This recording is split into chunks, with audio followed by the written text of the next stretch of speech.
All right. Welcome, everybody.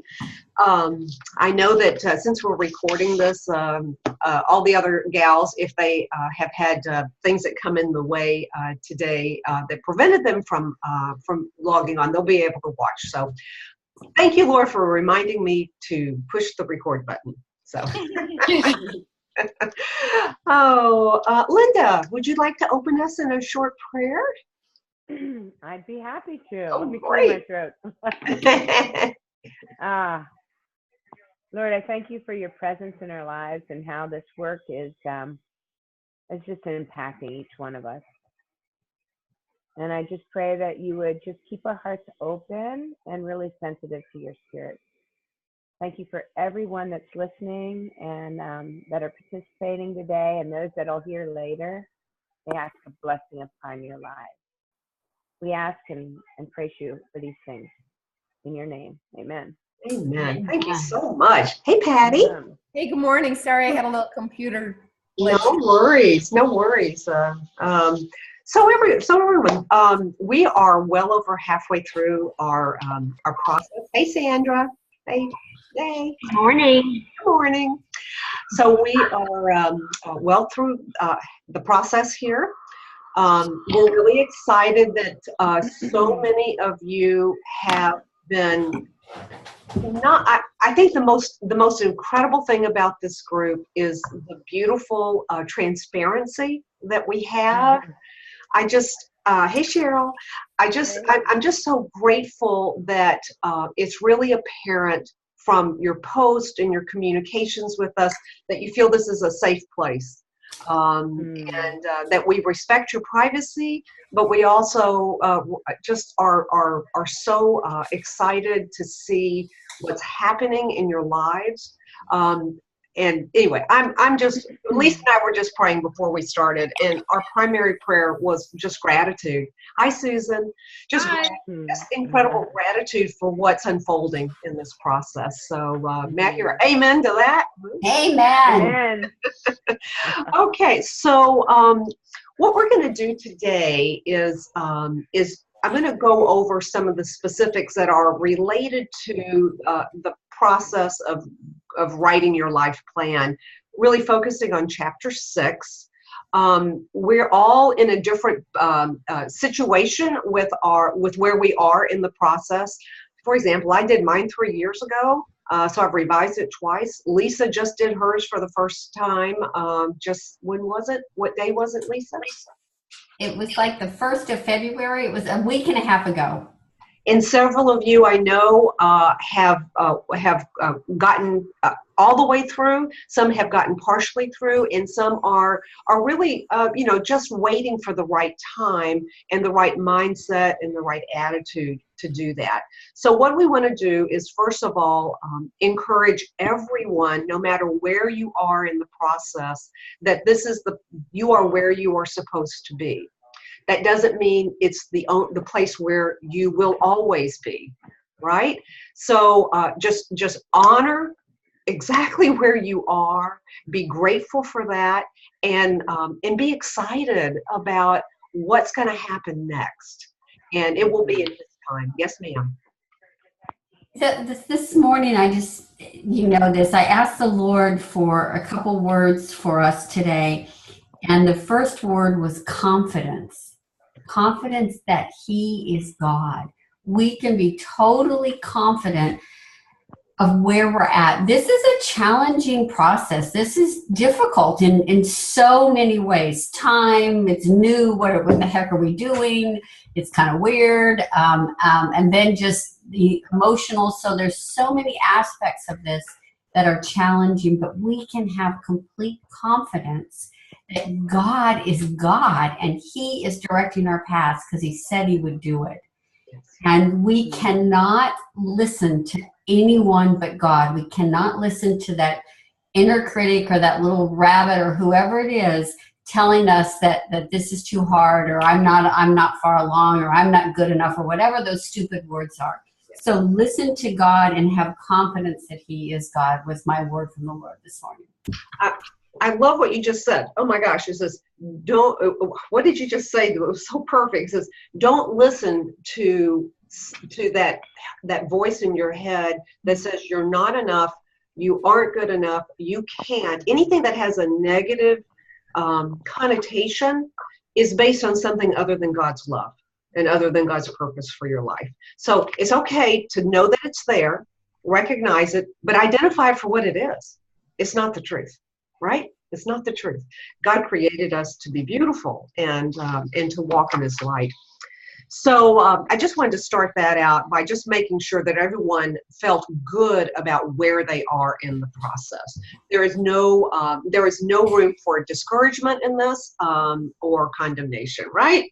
Only joy and expectation. So what we're going to do now is, you can tell I've been doing this a while. My book is like falling apart at the seams, so hopefully it'll stay together through this. But I want to go through just a few things that are loosely based on chapter 6, which is all about writing your life plan, charting the course. Chapter 7 is really just that big encouragement that we talked about last week of establishing that day on your calendar and doing it. Wasn't Kathleen wonderful? Wasn't she great? It was so great to hear from her. But Kathleen gave us a really solid testimony to the power of setting that day aside to do this, and also the long-term, well, actually for her, a relatively short-term, 1-year positive outcome for doing the process. So let's go to chapter 6. I'm not going to go through it step by step. I know we've all read it, read the book, so you don't need me to outline it. But I think what we need to do in the spirit of who we are and who we've already established ourselves to be is, I think we just need to be very transparent and very real about, I hate to use the word difficulty, but what's a better word? What's a positive word for the challenges, the opportunities, about the things that we're facing as we go through this process. And those that are fresh, having gone through it, to whatever degree you have, this is going to be pretty real to you. So this is going to be a group discussion. But I think that what we need to be very clear about is that having difficulties, having challenges is all part of the process. And without having that challenge, the outcome of this would be pretty flat, wouldn't it? It would be pretty uninspiring. It wouldn't move mountains. It wouldn't change our lives if we weren't having to face the fact that it was hard.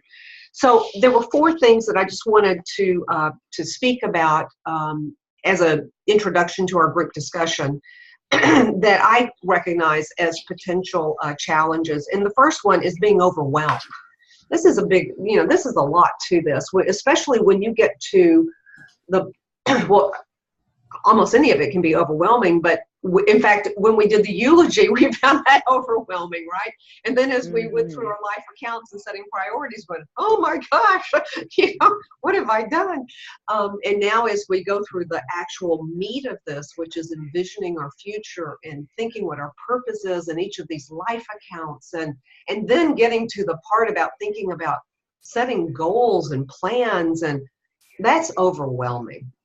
We all be in agreement with that? It's a lot. But what he talked about, and I'm going to refer to page number, so if you're doing an ebook, I apologize, but at the end of the chapter 6, on page 99, he talked about incremental change. And I wanted to start there because we're going to be focusing on this concept heavily next week, because it is embracing the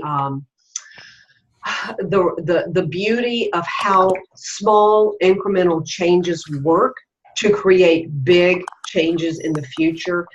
We need to have trust in that process, okay? We really need to embrace the fact that, as they say, how do you eat an elephant? 1 bite at a time. I think it's kind of a weird metaphor, but it's true. We will talk about that. We're going to run through the process of incremental change with you next week.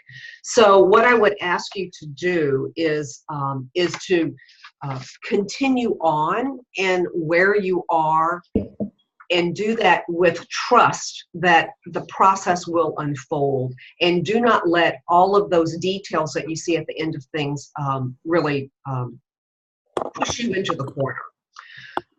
The second thing that I recognize as a potential struggle would be the aspect of envisioning the future. Now, for some people, and I'll say for me, envisioning the future, I live like that. that's my nature. But we recognize that that's not everybody's nature. Sometimes I would rather be planning something for 3 years from now than dealing with the details of my checklist for today. And so we reckon. Why are you smiling, Martha? You're laughing at me. That's good. That's good. I think we have to recognize that God created us on a continuum, didn't He? Some of us are much more in the present people, and others are on the opposite extreme. So it's all fine. But for those of us who have some difficulties with going through that envisioning the future process, just a few things for us to lay on the table. First of all, sometimes focusing on ourselves is difficult. We're really good at focusing on other people, right? Some of us, because of our life circumstances or what our emotional makeup is, sometimes we lean more towards the fear and negativity side of the future rather than the abundance and opportunity of the future. Some of us just have struggle with that, and I think we need to recognize that. Some of us are not dreamers. We're more practical. We're more realistic. We want the logistics of things, Lisa. Oh, look. They're making fun of me, guys. This is all safe here. There's So, always one in the crowd. Oh yeah, that's from the woman who I created an Excel file for yesterday. So Thank you. so let's just recognize that yes, being practical and realistic and logistical is obviously super important. We can't implement this incremental change that we're going to talk about without having that in our hearts, right? But there is a beauty in laying aside that aspect of your personality in this particular part of the process. And I just want to go over briefly pages 89, starting at 89, and how he talks about that, because he gives some really good practical ideas about how to go through envisioning your future. And so remember, this future is specific to each specific life account. So for me, I have a future that I have specifically envisioned for my spiritual account, for my husband, my grandkids, all of these things. There is a really specific future that I see and work towards. So how do you get there? One of the things is, he mentions on page 90, is you want to focus on that vision as being not what the reality is now, but what the reality would be if the future is at its very best, the best that life could have brought you. And this is where God gives you a huge vision, because what's His vision? It's enormous, right? So let's lean towards the non-practical, the non-logistical aspect, and say, no, forget all of the problems, all of the barriers, and if all of that were taken away, this is what I would want to see happen, right? The next thing he talks about is consciously visualize positive possibilities. And this isn't a positive thinking sort of way. This is a tool. This is a true tool. If you find that self-talk going, yeah, but, forget about it, as my friend Chad would say, forget about it, at least for the moment, and lean towards the positive. He talks about using the senses. This is sort of like a meditative process, like closing your eyes, thinking, what is it going to feel like? What's it gonna be like? I have a great analogy in our network marketing business that some of us have done in the past. We heard about, if you want to get to this level, envision what it's going to be like walking across that stage to get that honor of having achieved this certain rank. And so they have you go through that process of just, what's it going to feel like in your heart? What are you going to hear? What are you going to see? So use your senses for envisioning that future. And I love this aspect of using the present tense, using the I am statements. I am this, I am that. Because by doing that, you are forcing yourself to move beyond what your current vision of yourself is. So anyway, just if those of you who have troubles envisioning the future, just take those pieces of advice into account. Two more, and then I want to open up for discussion on all of these. The next barrier could be perfectionism. Who has that issue? Yes, Excited everyone in our group does. Can anyone just like say, why can't I just call it quits? I mean, why does it have to be like everything perfect? Yes, well, Barbara, it was good when you were checking out my breasts and you were, doing the mammograms and stuff. So that's when it was well, good. that's true. Yes, I was. Yeah, I You were go back perfect to at work. that. I would be a perfectionist at work. Yes. But in this case, he has this beautiful encouragement on page 91. You don't have to get it perfect, but you do have to get it down. So the real point in all this is starting. The real point in this is giving yourself a starting point in the process. So perfectionism will come down the road. Maybe it will come in heaven. I don't know. But perfectionism is not necessarily. It can be. What do they call it? The enemy of progress or something. You know what I'm talking about. Just give Analysis by analysis. There you go. There you go. And then the last thing I just want to mention is another reason that we might be encountering some difficulties is because we're wandering. We're back in the drift of the river, right? You imagine being okay. If you're in a river that's flowing but not like rapidly, if you don't keep swimming, what happens? You drift downstream. Because the drift of life, as we talked about in the beginning of the book, the drift of life is going to take you downstream.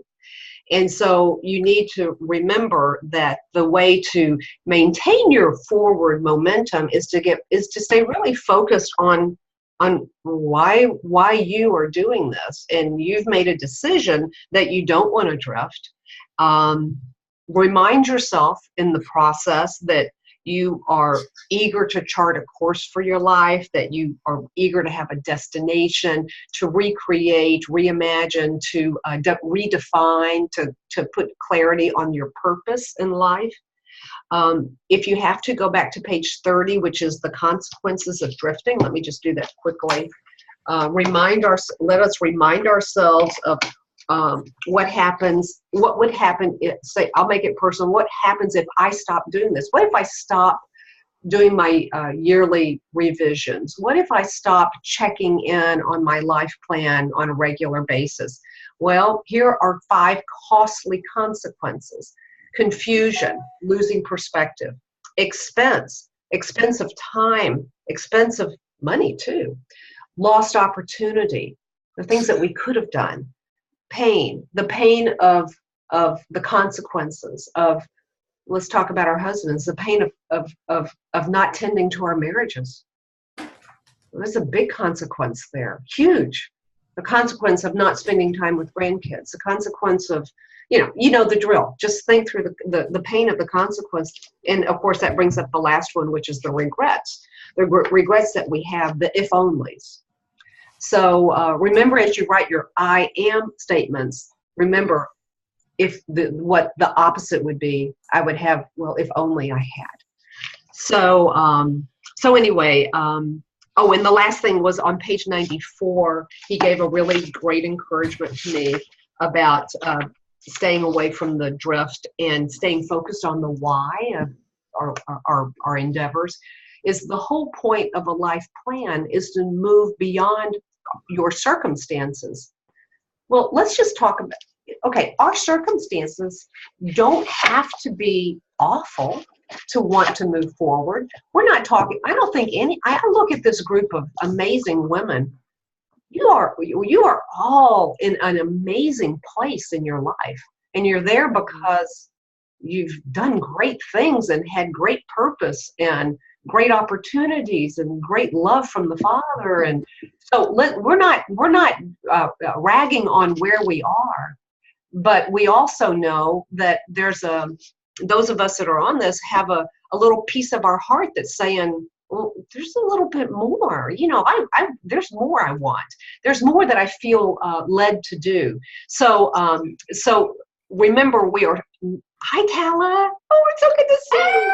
There she is. It is so, we want to celebrate, always celebrate where you are, but always look forward with optimism to what we have. So those were my 4 things that I thought from chapter 6 as I was reflecting on it that could potentially be some obstacles, some barriers to us moving forward. So being overwhelmed, having some difficulty with envisioning a future that's different, perfectionism, and wandering away from our why. So what I'd like to do is just kind of open it up for discussion. We have some folks that are muted. Susan, you are muted, and Tala, I will unmute you. Yeah, and if anyone has feedback, then just mute yourself until you want to talk. What I'll do is, if we have too much noise, then I'll just mute everybody and just wave your hand. But why don't you just wave your hand if you want to start the discussion, and we'll do that. I'd like to spend the rest of the time just having a group discussion about okay, you're first, Patty, of where we have been, where we're going, what your experience has been, what your encouragement can be, and kind of base it on the things that we've talked about so far. So Patty, please, you have the floor. Yeah, thank you. Well, yesterday was my day that I had marked off, and being in real estate, I knew I had to have backup time, because even though I probably spent about 3 days organizing the off day, I knew that what would happen is I'd have a home go under contract that would be very time sensitive that I couldn't put off to the following day. But what I wanted to encourage all the ladies with the overwhelming piece, and I had mentioned this to Lisa, for me personally, because God's wired is also different. If I'm doing a Bible study and they say this will take 30 minutes, for me it'll take an hour and a half. And so I knew that for me, a day, even with an interruption, was not going to be enough. So I just want women to understand, if they don't have it typed up and perfect and completed in maybe even in their day, maybe they're going to need a day and a half. For me, the eulogy, well, I did it wrong the first time, which was a blessing. So the first time I had a hybrid of what I really wanted to tell all those people, not really what they would say about me. And so it was a mistake, and I knew it, but it was a blessing, because now I said, I'm not dead. I can go tell everyone these things. So, but anyway, it was a great day. It was amazing. The eulogy was extremely emotional for me. But I know that I can start to tweak some things out with my life plan, because I've got it sketched. I just have to drill down. And lastly, and then I'll let someone else have the floor, we're having a meeting with our pastor today about my ministry. And I was able to take, which was one of my accounts, my ministry, and just finish it up exactly how the book is stated. And it's going to be perfect for my meeting. I can just pull it up and talk about my envisioned future for the ministry, the current reality, my obstacles that I'm facing with the ministry, and my specific commitments. So it's perfect. I was able to slot that in let's just call it real time or real life immediately. And so I feel like it's going to help me do my other 8 accounts. There you go. Wow. Anybody else found that they needed to split it up or plan to split it up, the time? I did. Okay. Susan, you want to? Well, mine is specifically having a full day. It's just with life, with my kids and my husband. And so I just decided that this is going to be a process that I'm going to take 2 to 3 hours on one day, and then next week I'll take another 2 to 3 hours. And I just know it's going to be a process for the next 6 to 7 weeks till I have it all done. But I was pretty committed the first couple of weeks to really focus in and do, I mean, like Patty said, the eulogy was just so emotional. And, you know, I went through multiple versions before I went, oh, all right, that makes sense. But I guess it's continuing to stay focused and intentional to really get this done now. I've started the process, so now I definitely want to complete it, and just know it's not going to be done in a day, and we'll get there. Mm-hmm. Yes, and so I think the message is that the way you lay this out in your schedule is individual, and it needs to work for you. There's a lot of advantages to being able to do it in one setting, knowing that it's very challenging. But I think, you know, Susan, probably the biggest barrier for you is just keeping the momentum going with it. And that I would find that hard. So you know what, by doing that, if you find that you are losing focus and life is catching up with you, that tyranny of the urgent is attacking you, that's what we're here for. We're here to give you encouragement. So for any of those who have had to break things up, be aware that the most likely thing that's going to happen is that you're going to get demotivated and unfocused. So just say, okay, I know it's going to happen, and you want to have a, what do you call it? A strategy, a battle plan for when that happens. Oh, I'm not doing it. I have a strategy for that. I'm going to call Lisa. Okay, you know, something like that. Something like any other strategies that anyone. Barbara, and Martha, who else? Those of us that have gone through the Tala, who've gone through the Duke's integrative health coaching program, one of the biggest things they talked about was backup plans to when things don't go well. So if I know that this is going to happen, so okay, what if I can't do it on Tuesday? And Patty had a perfect example. Then she planned on Thursday. So look at where you're going to get stumbled, and then have a backup plan, contingency plan. I know with my coaching clients, they said, oh, I was so glad that we talked about this ahead of time so that I knew that if it came, I didn't have to give up on everything. Oh, because is that not our nature? Is to we go, okay, well, I'm going to do this. Well, I can give you a great example is my dang walking every day. I mean, it's like I really want to walk 3 miles every day. And, you know, the first thing, you know, it doesn't, I can tell you, it doesn't happen. It doesn't happen. So my first, you know, like, so Monday, if I don't walk, okay, I'll walk Tuesday. Tuesday I walk, and then Wednesday goes, well, I'm not going to walk. It's just not going to happen. You know? Lisa's not your neighbor. If she was your neighbor, you'd be walking. Yeah, and I would be running to keep up with her. And you walk really fast. I'm a fast walker myself, but she's faster. Yeah, okay. So Susan, I appreciate you helping us with that. Because I know that there are other women, in particular, probably some that are listening to the recording, who are going, you know, this whole day thing is hard. Give yourself some room on that, but just realize that if you do find that you have to schedule it over multiple times, you must have that backup plan, and you must have a strategy for dealing with the likely internal attitude of discouragement. So listen, that's great.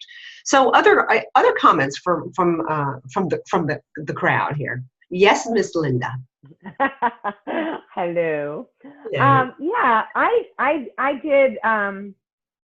I actually stayed home from church Sunday because that was the time that I had, and I knew I had a chunk of time. My husband was doing church ministry, so he was going to be involved in things. So it was like an opportunity to do that, and I worked 5 hours on it. And I just to say this, I felt very focused. I think that was the amount of time that I needed. I had already written my eulogy, so I was working in my account. But just a note for anybody that hasn't done it, like then the rest of my day, I had to I was planning a birthday party for my daughter, and we're gonna have people over, and I had to get my office ready for the next day. And even though the whole time, as soon as I stopped, I was thinking, oh, I should have added this account. Oh, I should have added this to this. And it was like, I can see how it's just like evolving always. But because it's out there now, I can see it, and I'm like, yeah, I'm going to change this and that.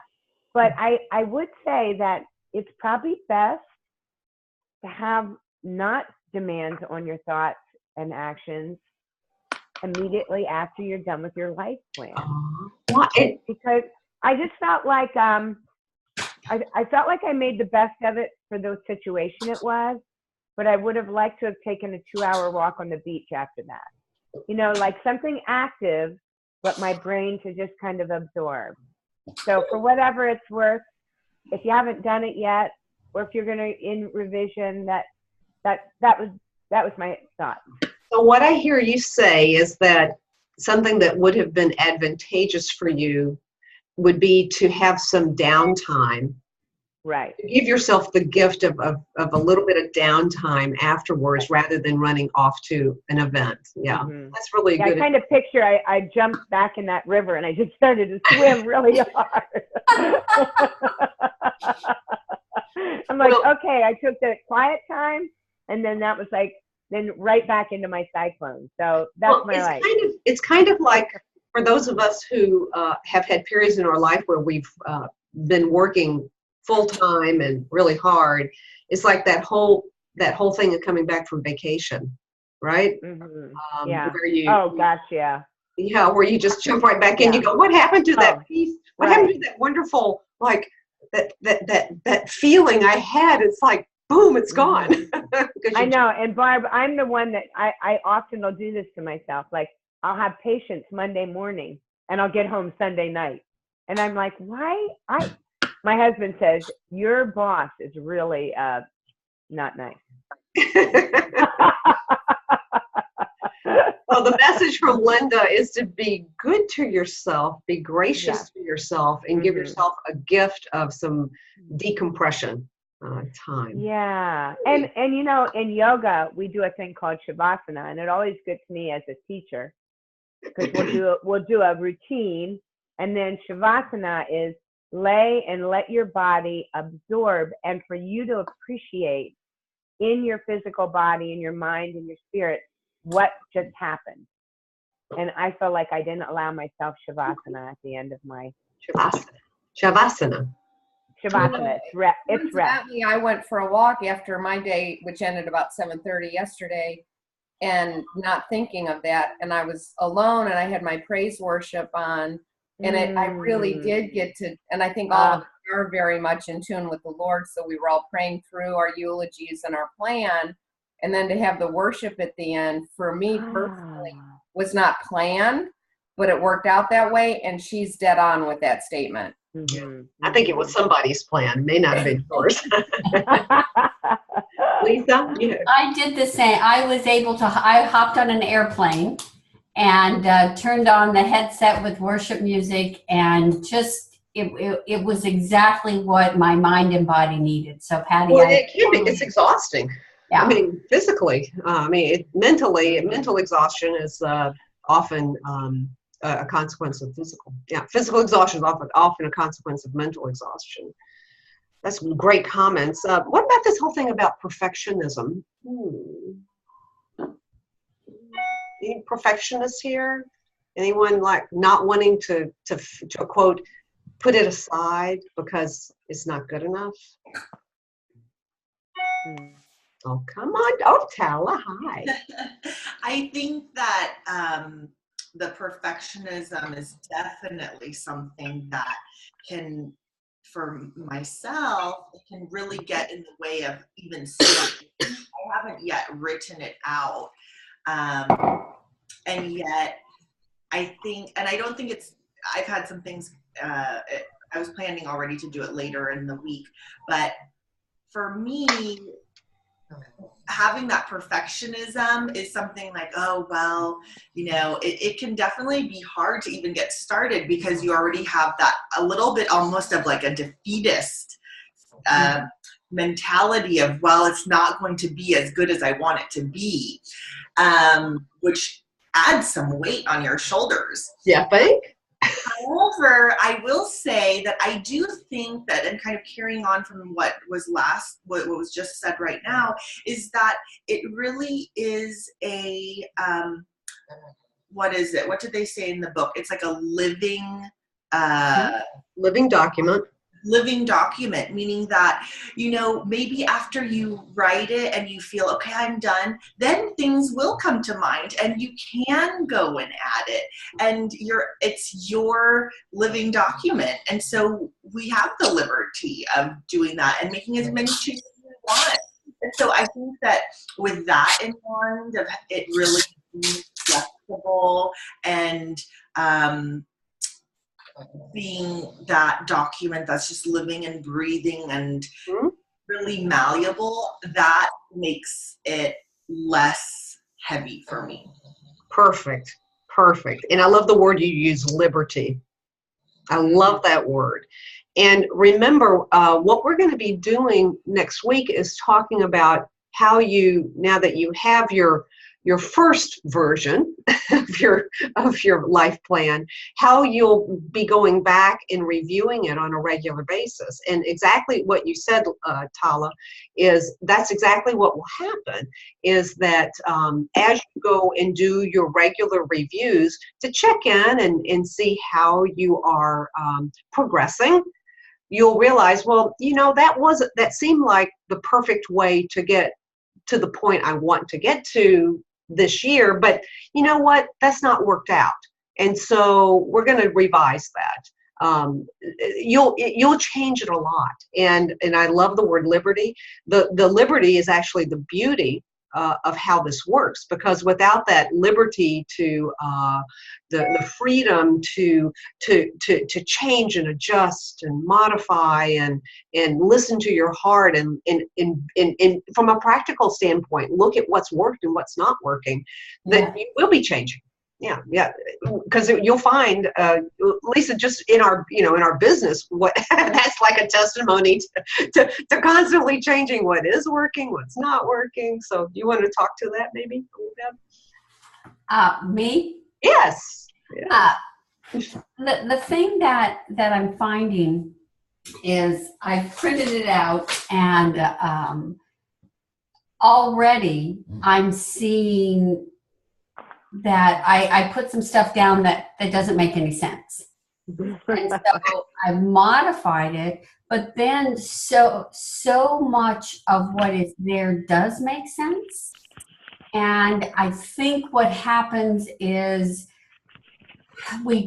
our tendency is when something doesn't work, then everything doesn't work. It's kind of like so we have 5 steps and I'm going to do these 5 things, and one of them doesn't work, then I throw it all out. I mean, that's kind of the defeatist attitude.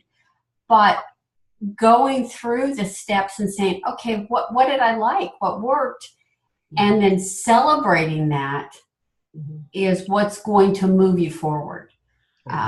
So finding what worked and what didn't work, and then a game plan to change what didn't work. And I think that is liberty. I'm going to use that word, Tala. We have the liberty to change the steps that don't work. Yeah. And if you get yourself thinking that it all has to be perfect, you'll start being defeated. And you'll lose the whole purpose of this, because it's a living document, but it's also a document that the document itself, the process is what makes you change, because it's through laying it on the table and saying, okay, this is where I want to be. This is where I want to be at the end of my life. And then you go back, well, this is where I want to be at the end of this year. And then you go back, well, to get to the end of the year, there's certain things that need to happen on a regular basis. That whole process is what makes you move through it.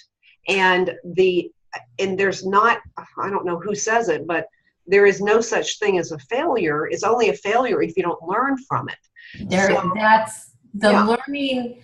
A couple of my coaching clients had made, okay, I'm going to do X. And so then they've got a whole plan mapped out how they're going to get from A to Z in the next couple of weeks. Well, they come back and the first, I say, so how have you been feeling since the last time we talked? And the first thing out of their mouth is what didn't work. God, this didn't work, and that didn't work, and I didn't do this, and I didn't eat that for lunch. And I say, okay. So what worked? And then they start talking about the 3 things that did work. And it is amazing how they themselves come up with a whole new plan to get to where they want to go by what's working versus being defeated.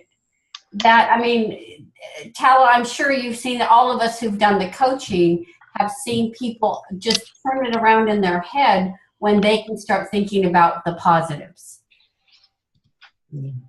Are you making a lot of copies? So that's good. There's by Martha. I think she's shutting the door. Oh, she is leaving. No, Dan was going to print some things, so I just am going to leave. Oh, that's good. So Martha, do you see any similarities between this process and what you learned in the coaching? Because I think there is a lot that you learned from coaching that applies to this process. Yeah. I guess I haven't really reflected on it too much yet. Okay. For me, it was physically exhausting. Okay. It wasn't nearly as emotional as I expected it to be, which really surprised me because I am pretty emotional.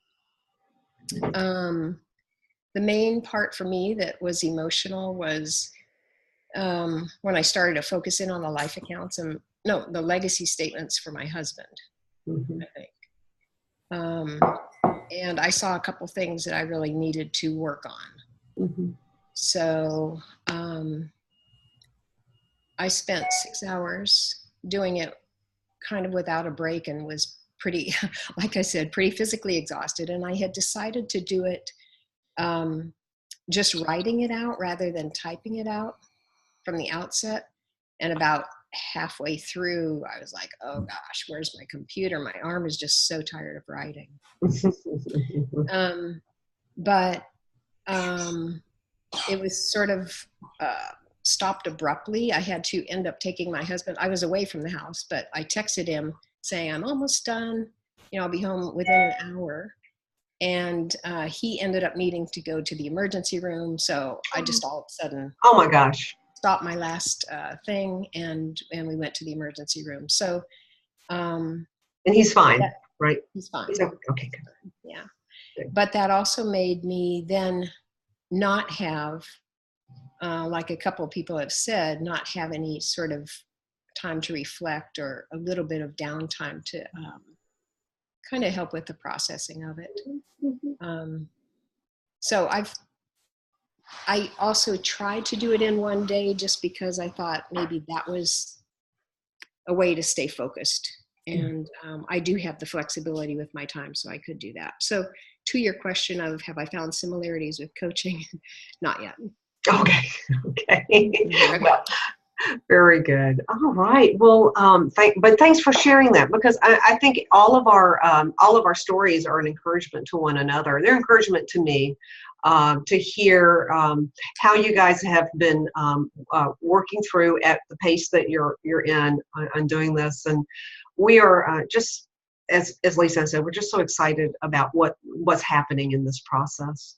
I don't think we need, what I'd like to do is just ask if there is anyone who has anything they would like to share about what's happened with them so far, or anything they've learned that hasn't been spoken about, any barriers that maybe that I didn't address. I just want to open up for further discussion and before we close up today. So anything else?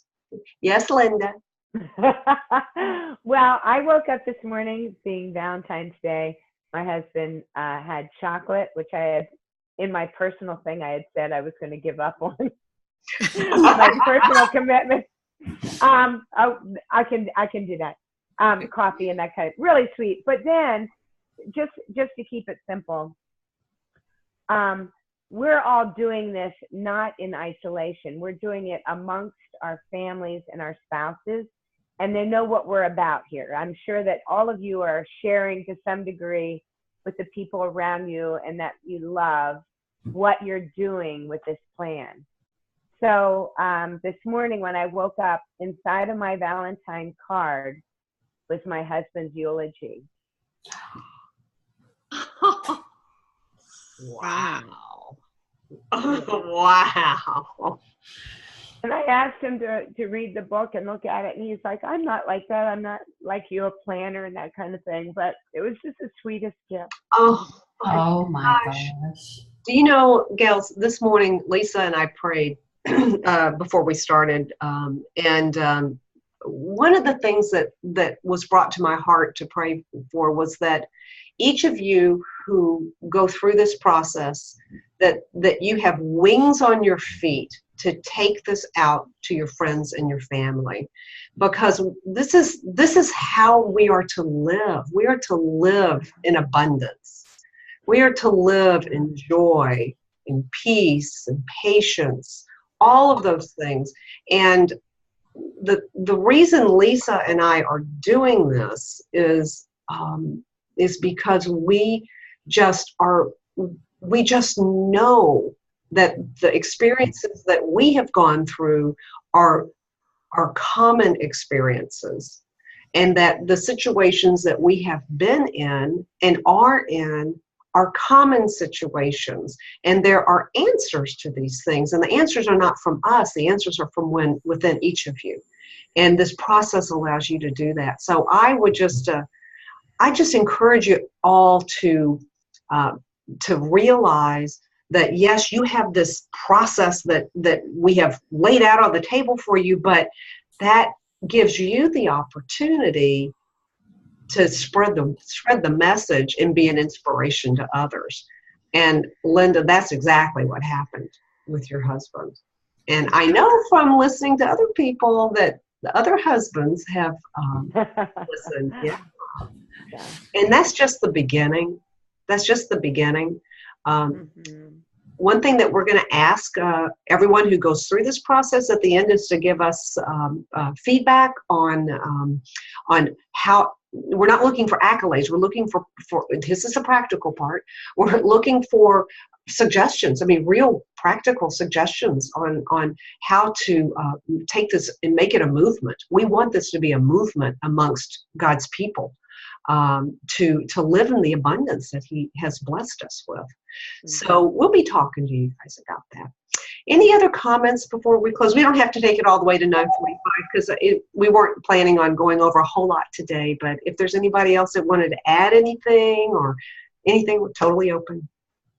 I guess one thing I would say on the not envisioning the future, but on the life assessment thing, where it did the lift, gift, shift, and drift. I have 3 kids and a great relationship with 2 of them and not as good with 1 of them right now. And so many of my answers to those things were based on the one that was not so good. And so that is something that I see as a similarity with coaching, again, where you're focusing more on the negative. And so when I got my result from that, well, I guess I still agree with it. It showed high passion, low progress. But then I also was thinking, okay, it's not 2/3 of it is good progress. 1/3 right now is not good progress. But I still accepted that because I thought, no, that's probably realistic. And I'm going to see my daughter this weekend. And that's the one that's the hardest for me right now. And so I'm just thinking, okay, Lord, give me some wisdom. I just really need to pray through that, how that will work out. Anyway. So what I'm hearing is that this has given you a structure in which to consider an area of your life that is a harder part of your life. It's given you a structure in which to place yourself, you place yourself in the reality of where things are, but knowing that there is there's the assurance that a process is in place and that you can at least have a plan. It's not a matter of just having to wait on just how things roll, right? I mean, you can control what your part is. You can control what your part is, and so what you're saying is that you are envisioning how you will be. I think it's very similar to what Kathleen talked about last week when she talked about her grandkids. And she said, she's got this burden on her heart that she's got step grandchildren. They're 30 years marriage, but still they're not of her progeny. So she feels a little behind the 8 ball with that. And then they're in California and they work here. So there's a lot of things that are in the way of this relationship with her grandchildren. And so she always went out with this intention of just being super grandma, And so what she decided through the process of the life planning is that she just needed to be present to them. And have an attitude that was far different from the attitude that she had had before. And she found value in that. She found great value in that. So she can't tell the grandkids how to act towards her, but she can sure be in charge of her own attitude. Right? That's great. Right. Any other comments? Okay, great. Yeah, go ahead. Martha, what you said, it's just all about being intentional with where we want, with our envisioned future. I mean, I love the fact that we're not living in the drift, that we're being intentional. But the other thing, for those of you that have got the first draft done, I looked at it and mine's double spaced, 15 pages, so it's not that long, but they talk about reading it every day, and I went, are you kidding me? But what I found, and sometimes I start halfway through, I have to get, I've been trying to read it every day, and I shouldn't use the word trying, but I have to tell you that reading it and rereading it is what is going to cement it into my life. And then putting a few things on the calendar as I reread it, and there's a couple things, oh, wait a minute, I wanted to do X. So I don't know if it's reasonable. They talk about reading it for every day for 90 days, and I kind of go, wow. And then, once a month or whatever after that. But just the encouragement of reading it, finding a time. And what I've done is I get up and I read it with the Lord, and I pray kind of through it. So just the encouragement, it's been, I think it's just comes off the page every day more when I read it. That's all. Very good. Very good. Well, thanks everybody. Is there anyone here other than Linda, because she already prayed? Is anyone here who'd like to close us in prayer? I'm not going to call on anybody, so. Okay, I will.